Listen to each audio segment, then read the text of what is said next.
हर कर्ज दोस्ती का अदा कौन करेगा, जब हम ही ना रहें तो दोस्ती कौन करेगा।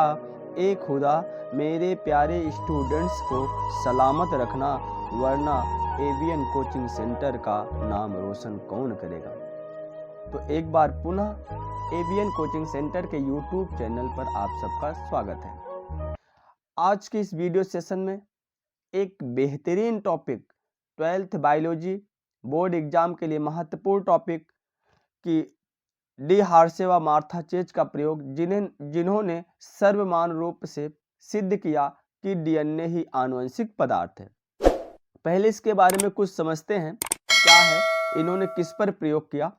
देखिए, डी हार्शे और मार्था चेज को कंफ्यूजन था कि डीएनए ही आनुवंशिक पदार्थ है या प्रोटीन। डीएनए और प्रोटीन में उनको कंफ्यूजन था, इसलिए इन्होंने क्या किया, ई कोलाई पर जीवाणु भोजी के जीवन चक्र के अध्ययन द्वारा सिद्ध किया कि वास्तव में डीएनए ही आनुवंशिक पदार्थ है। अब बात आती है कि जीवाणु भोजी, तो जीवाणु भोजी नाम से है, माने एक विषाणु होता है जो जीवाणुओं का भक्षण करता है। जैसे यहाँ पर देखिए, ये क्या है, जीवाणु भोजी है बैक्टीरिया। इसको T2 कौन सा बैक्टीरिया कौन सा विषाणु, इधर देखिए, जैसे यहाँ देखिए, ये जीवाणु भोजी विषाणु है, अर्थात जो जीवाणुओं का भक्षण करता है, इसका नाम है T2। अब इन्होंने क्या किया, इस जीवाणु भोजी को किसमें किया, स्थानांतरित ई कोलाई बैक्टीरिया में। क्यों, देखिए, जो जीवाणु भोजी होता है इसका जो सिर भाग में प्रोटीन होता है, सिर भाग में क्या होता है, प्रोटीन होता है, और प्रोटीन के आवरण के अंदर ही डीएनए उपस्थित होता है।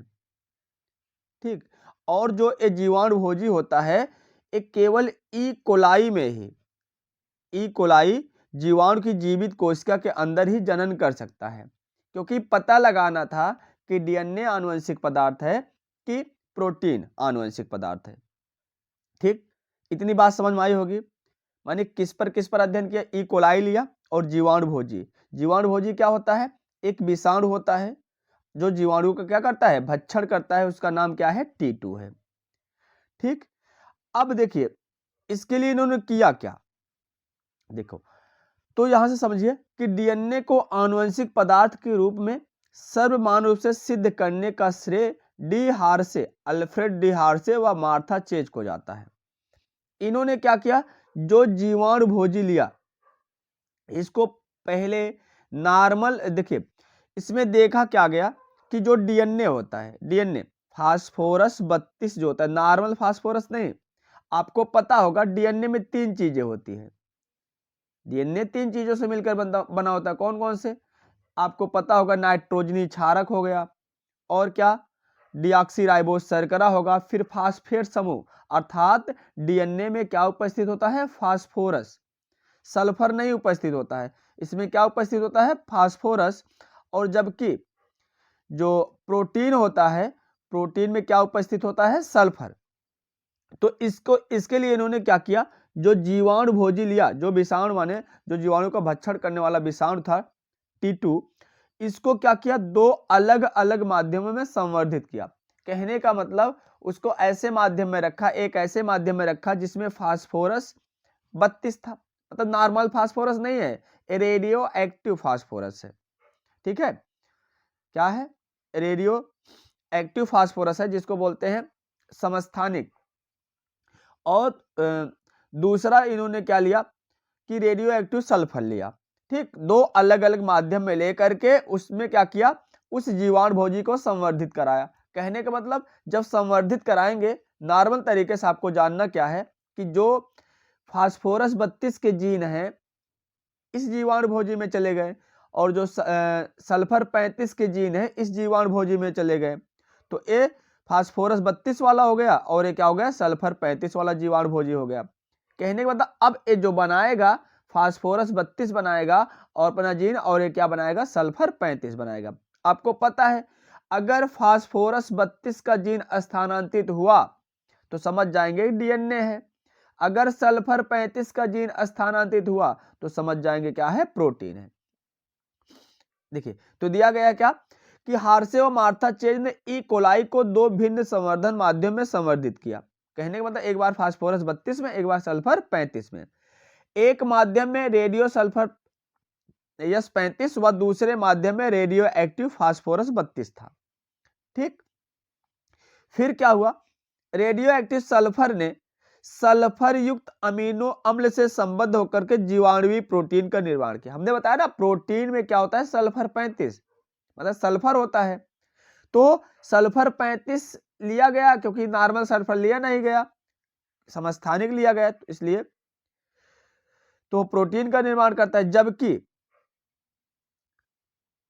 रेडियो एक्टिव फास्फोरस न्यूक्लियोटाइड से संबद्ध हुई। हमने क्या बताया कि जो फास्फोरस होता है, क्योंकि डीएनए में क्या होता है आपको पता है ना, नाइट्रोजनी क्षारक और क्या डीऑक्सीराइबोस शर्करा, और क्या होता है फास्फेट समूह। तो कहने मतलब उसमें फास्फोरस होता है और जो किसका निर्माण करता है, डीएनए का निर्माण करता है। अब क्या किया गया, अब ध्यान समझिए,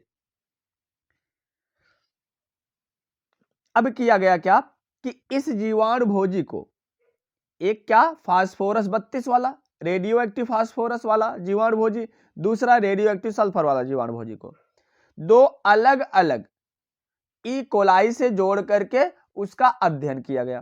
कहने के मतलब यहां पर एक होता है पुच्छ प्लेट, जीवाणु भोजी का क्या होता है, पुच्छ प्लेट होता है। यहां पर इस पुच्छ प्लेट को क्या किया गया, ई कोलाई की कोशिका भित्ति के संपर्क में लाया गया, जिसके कारण जो इसमें जीन देखा गया कि कौन सा जीन स्थानांतरित होता है, क्या फास्फोरस 32 वाला जीन स्थानांतरित होता है या सल्फर 35 वाला जीन स्थानांतरित होता है।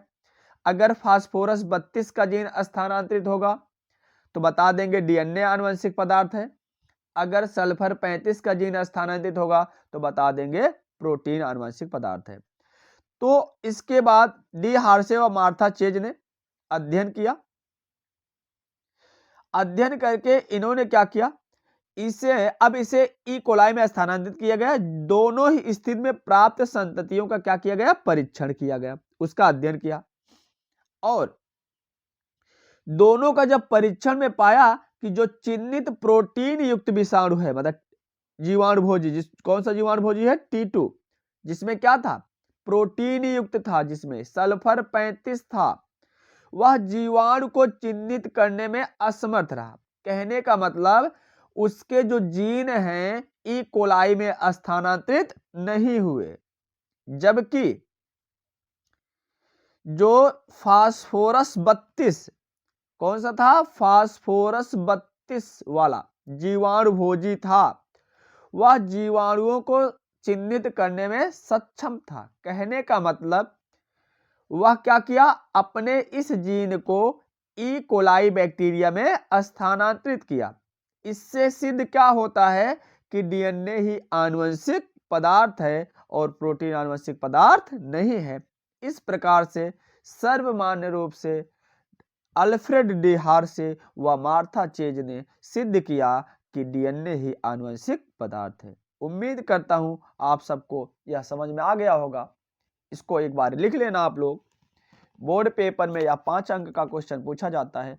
अगर वीडियो सेशन आपको अच्छा लगा हो तो वीडियो को लाइक करिएगा, और अगर चैनल से नए जुड़े हों तो चैनल को सब्सक्राइब करिएगा। मिलते हैं फिर एक बेहतरीन वीडियो के साथ। स्टूडेंट्स अपना ख्याल रखना, love you, bye bye, take care.